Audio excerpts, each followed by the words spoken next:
अभिवादन सत्कार करिए एम्स विजयपुर जम्मू का। इस सोशल मीडिया में विश्वास भरे शब्दों में कह सकते हैं कि एम्स जम्मू अभी नया है, पर देश भर में जितने एम्स हैं या और भी स्वास्थ्य संस्थान हैं उसमें सबसे तेज़ी से आगे की ओर बढ़ रहा है एम्स विजयपुर जम्मू। निश्चित तौर पर उसका श्रेय जो जाता है यहाँ के सर्वो प्रोफेसर डॉक्टर शक्ति गुप्ता पर जाता है। यहाँ पर इससे पहले अभी इलाज शुरू हुआ है, ओपीडी हुई है, आईपीडी हुई है, ऑपरेशन भी शुरू हो गए हैं, मगर डॉक्टर्स को बहुत सी नॉलेज पहले ही इस सोशल मीडिया के माध्यम से आप दर्शकों तक पहुंची। और मेरे लिए सौभाग्य की बात है, मेरे पास एम्स सोशल मीडिया के इस प्लेटफॉर्म पर जो शख्सियत हैं आप संजय के सिंह जी हैं, और मेरा सौभाग्य है कि दूसरी बार इनसे रूबरू होकर आपको बहुत सी जानकारी दे रहा हूँ।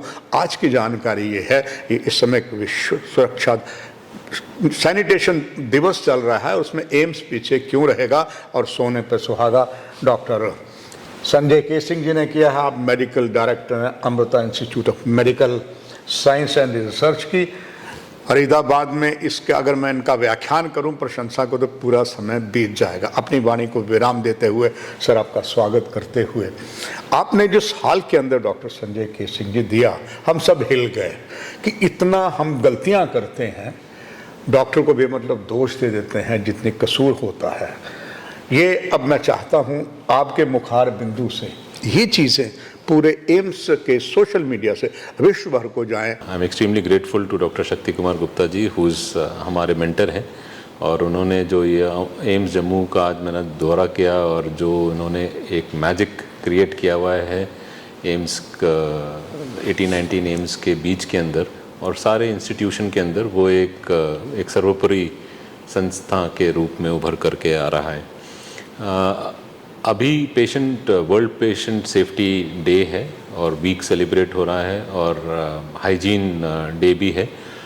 उसके तहत जो सुरक्षा की दृष्टि से अगर हम देखा जाए तो अभी हम बहुत सारी चीज़ें ऐसा करते हैं जिससे हमें नुकसान ज़्यादा हो रहा है।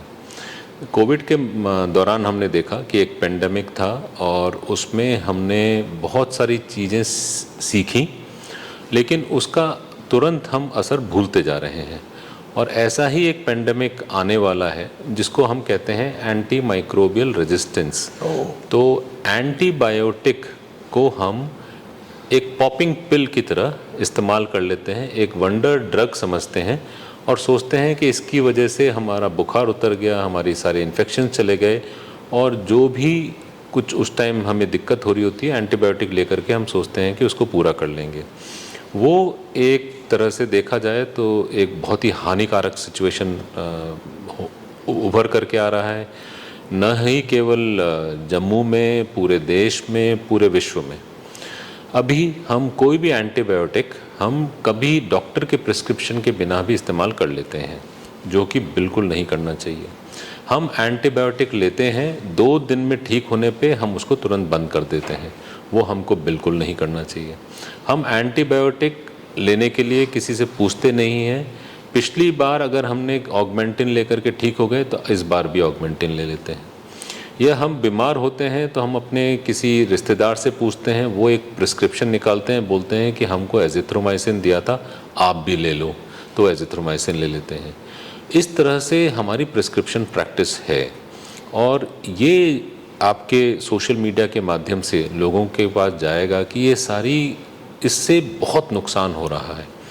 उससे हो क्या रहा है कि हमारे खुद के अंदर बॉडी में बहुत सारे कीटाणु हैं। हमारे 2 दांतों के बीच में 10 to the power of 5 micro organisms हैं। तो आप देखिए करीब 50,000 और 1 लाख के बीच माइक्रो ऑर्गेनिज्म दांतों के बीच के अंदर है। वैसे ही हमारे पेट और बाजू और हर जगह ऑर्गेनिजम्स हैं। हम जब एंटीबायोटिक लेते हैं, जो नॉर्मल ऑर्गेनिज्म जो हमको खाना डाइजेस्ट करने के लिए काम आता है या हमारे बॉडी को इम्यूनिटी, वो मरते हैं, क्योंकि लिया तो एंटीबायोटिक है, तो वो जो कीटाणु हैं जो हेल्दी हैं वो भी मर जाते हैं। वो हमको नज़र नहीं आते, तो हम उसकी वजह से एंटीबायोटिक को एक वंडर पिल मान करके इस्तेमाल करते हैं। तो वो हमको नहीं करना चाहिए। कई बार हम 7 दिन और 10 दिन करते हैं, इसका भी कोई औचित्य नहीं है।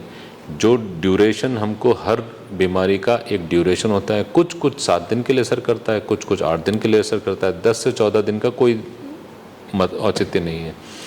अपर रेस्पिरेटरी ट्रैक्ट जो इन्फेक्शन होता है जनरली वायरल होता है, उसमें एंटीबायोटिक नहीं लेना चाहिए, हम तुरंत पॉप कर लेते बिल्कुल हैं। सर, जी। Skin and soft tissue infection काफ़ी हद तक वायरल होता है, हम एंटीबायोटिक ले लेते हैं।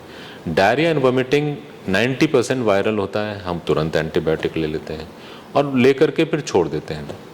इन सब से बहुत नुकसान हो रहा है। तो एक अच्छा तरीका ये है कि हम हर जहाँ पे एंटीबायोटिक ज़रूरत ना है वह एक तो ना लें, दूसरों को भी समझाएं और जो डॉक्टर से एक प्रिस्क्रिप्शन ले करके हम लें। इंडिया में अनफॉर्चुनेटली एक्सेस की दिक्कत है, क्योंकि गाँव में और काफ़ी मरीज आ नहीं पाएंगे, तो वहाँ पे प्रिस्क्रिप्शन के लिए ओवर द काउंटर बोला गया है कि आप फार्मेसी में जा कर के आपको मिल जाती है। वो एक रेगुलेटरी मैकेनिज़्म है। भारत के गवर्नमेंट ऑफ इंडिया को डेफिनेटली देखना चाहिए कि हम उसको कैसे रेस्ट्रिक्ट करें, क्योंकि आप फार्मेसी के शॉप पे जाके कोई भी एंटीबायोटिक ले लेते हैं, वो दे भी देते हैं और उसको हम ढंग से इस्तेमाल नहीं करते, ज़रूरत है नहीं, हमें मालूम नहीं है, तो उससे भी बहुत ज़्यादा नुकसान हो रहा है। बहुत हम लैब में अपना सैंपल देते हैं, बहुत सारे लैब्स ऐसे रन हो रहे हैं जिनमें टेक्नीशियन ही सैंपल की रिपोर्ट दे देता है। तो अगर अप्रोप्रिएट रिपोर्ट नहीं होगा तो डॉक्टर के पास जब रिपोर्ट आता है वो उसके हिसाब से ट्रीटमेंट करते हैं, ये मान करके कि किसी माइक्रोबायोलॉजिस्ट ने रिपोर्ट दिया है। तो हमें कई चीज़ सुधारने की ज़रूरत है, लेकिन अगर हम अभी देखें आपके सोशल मीडिया के माध्यम से, तो हम एंटीबायोटिक को बिना डॉक्टर के प्रिस्क्रिप्शन से न लें। फार्मासिस्ट के पास जाकर के, फार्मासिस्ट के शॉप में जितना हम उसको रोक पाएँ वो रोकना चाहिए, और इसी जानकारी को हम ज़्यादा से ज़्यादा लोगों में पहुंचाएं तो हमको ज़्यादा बेहतर होगा। डॉक्टर संजय के सिंह साहब, आपने पूरा विश्व घूमा है और कई नए इतिहास आपने बनाए हैं इन चीज़ों को रोकने के लिए, मगर आप संभवतः मानेंगे कि इसके बावजूद भी अभी भी वो सिलसिला चल रहा है। एक तो गूगल डॉक्टर हो चुका है, जैसे आपने यहाँ भी बताया सभागार में कि कुछ अगर घर में एंटीबायोटिक बचा है, दूसरे को भी होता वो खा लेता है विदाउट कंसल्टिंग डॉक्टर। ऐसे में भारत सरकार अलग अलग सब चीज़ों का, चाहे एड्स की बात है या किसी भी स्मॉल पॉक्स किसी की बात तो करती है। इसमें हमारा जो WHO और हमारी भारत सरकार जो है जो किया, अच्छा किया। आपके असीम अनुभव बांटना चाहूँगा इस एम्स सोशल मीडिया के, और क्या भारत सरकार को करना चाहिए जो कि लोगों तक बात आए, जो अज्ञानता चल रही है। एम्स सोशल मीडिया की तरह कर रहा है सर, बट आपका अनुभव, क्योंकि बात मीडिया में जाती है तो दूर तक जाती है सर, तो उसके लिए क्या भारत सरकार को करना चाहिए और बाकी संस्थानों को, और ख़ास करके जो सामाजिक है, धार्मिक है, उनको भी क्या करना चाहिए? ऐसा नहीं है भारत सरकार ने काम नहीं किया, उन्होंने बहुत सारी कोशिशें करी हैं, बहुत सारे पॉलिसीज़ लेकर के आए हैं, बहुत सारे नेशनल गाइडलाइंस हैं जिसके हिसाब से हमको प्रैक्टिस करना चाहिए। अब ICMR के थ्रू काफ़ी हद तक डेटा भी इकट्ठा हो रहा है, तो हमें मालूम है कि प्रॉब्लम कितनी बड़ी है, और अब मालूम है कि प्रॉब्लम बहुत बड़ी है। तो इस प्रॉब्लम से हमें बहुत जल्दी कुछ ऐसे सुझाव हैं जो कि हमको एहतियात पे बरतने चाहिए। तो जैसे अगर हम देखें, आप नारकोटिक एक दवा है जो कि शेड्यूल्ड दवा है, वो आप मॉर्फिन, पेथिडीन, फेंटेनिल आप ऐसे नहीं ले सकते। तो वो बहुत ही रेस्ट्रिक्टेड यूज़ में है और बहुत ही सेलेक्ट डॉक्टर्स और सेलेक्ट अस्पताल के अंदर मौजूद है। एंटी माइक्रोबियल, जिसमें एंटीबायोटिक आता है, एंटी फंगल आता है, एंटी पैरासिटिक आता है, एंटी मलेरियल आता है, एंटी वायरल आते हैं, ये दवा हमको उस कैटेगरी में अब डालने की ज़रूरत है, क्योंकि अगर हर जगह ऐसे ही मिलता रहेगा तो लोगों का बिहेवियर चेंज करना बहुत मुश्किल है, क्योंकि इसकी हमारी पॉपुलेशन भी इतनी बड़ी है। जब तक बिहेवियर चेंज करेंगे तब तक बहुत ज़्यादा नुकसान हो चुका होगा। तो एक सुझाव ये है कि नारकोटिक की तरह ही अगर हम इसको रेस्ट्रिक्टेड यूज़ करते हैं तो फ़ायदा होगा। दूसरी बात यह है कि over the counter pharmacy shop पे जाकर के कोई भी ख़रीद ले, उसको हमको रेस्ट्रिक्ट करना पड़ेगा। उसको हम रेस्ट्रिक्ट करें भी, गवर्नमेंट एक रेगुलेशन ला भी सकती है, लेकिन उसका इम्प्लीमेंटेशन भी इम्पॉर्टेंट है। रेस्ट्रिक्ट करना केवल एक पॉलिसी स्टेटमेंट देना उसका मतलब नहीं है। लेकिन हमको आप और मुझे भी कंट्रीब्यूट करना पड़ेगा, क्योंकि ऐसा नहीं होगा कि हर चीज़ गवर्नमेंट ही करे और गवर्नमेंट जब तक नहीं करे तब तक हम हाथ पे हाथ रख के बैठे रहें। तो हमें एक बहुत ही अच्छी चीज़ है जिसको कहते हैं वैक्सीनेशन। हम बचपन में जब बच्चा जन्म लेता है तभी हम उसको हेपेटाइटिस BCG ओरल पोलियो पिला देते हैं। तो ये बीमारी अब वैक्सीन प्रिवेंटेबल डिजीज़ में अब उसको नहीं होती। बड़ा होता है तो उसको डिप्थीरिया नहीं होता, उसको मीजल्स नहीं होता। वैसे ही बहुत सारी वैक्सीन्स अडल्ट में अवेलेबल हैं, लेकिन हम पैसे और उसकी अवेयरनेस नहीं होने के कारण हम वैक्सीनेशन नहीं लेते और उसकी वजह से बहुत सारी बीमारियां होती है। उसके बाद हम उस एंटीबायोटिक से कवर करना चाहते हैं। वैक्सीन लेंगे तो हमारा हो सकता है 5 रुपये में काम पड़ जाए, जब हम बीमार होंगे तो 1 लाख रुपए खर्च होगा। डॉक्टर सर, पहले आपने सोशल मीडिया एम्स में जो जानकारियां दी पूरे देश में उसमें प्रशंसा भी आपकी हुई। ये दूसरा आपका बहुत एक नई चीज़ आपने बताई है। आखिर में आपका एक संदेश एम्स सोशल मीडिया के माध्यम से सभी दर्शकों के लिए सर। मैं ये कहना चाहूँगा कि जो भी सोशल मीडिया का जो आपने ये बेड़ा उठाया है ये बहुत ही इम्पोर्टेंट है, बहुत ही आवश्यक है और मैं धन्यवाद करना चाहूँगा कि आपने ऐसा एक कार्यक्रम बहुत ही रेगुलर सस्टेनेबल तरीके से चलाया है। लेकिन हम जनरली वेट करते हैं कि जब तक गवर्नमेंट कुछ ना करे हम तब तक नहीं करते। वो हमको जो हमारा इरादा है वो बदलना पड़ेगा। आप और हम एक सिटीज़न ऑफ इंडिया के माध्यम से हमको एक बेड़ा उठाना चाहिए।